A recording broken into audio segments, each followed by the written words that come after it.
intéressés à suivre de très près la promotion des femmes et leur leadership, le leadership des femmes en matière politique, parce que l'ONP a pour mandat de suivre la mise en œuvre et donc l'évolution de la mise en œuvre donc, de la loi sur la parité, mais également de suivre tous les progrès qui sont mis en place par rapport à l'équité entre les hommes et les femmes dans notre pays. C'est pour dire donc que la loi sur la parité nous impose dans notre mandat de suivi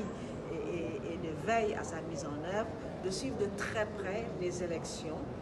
toutes ces élections qui ont lieu dans notre pays. Et c'est pour cela d'ailleurs que cet atelier est un atelier de capitalisation au sortir des élections territoriales et législatives de 2022, mais également au sortir des élections présidentielles de 2024, pour voir un petit peu où se situe donc la mise en œuvre et l'application de la loi sur la parité et où est-ce que véritablement on peut mesurer un peu l'apport, comment mesurer l'apport des femmes et comment mesurer le leadership politique des femmes au Sénégal. C'est pour dire simplement que l'ONP est un mécanisme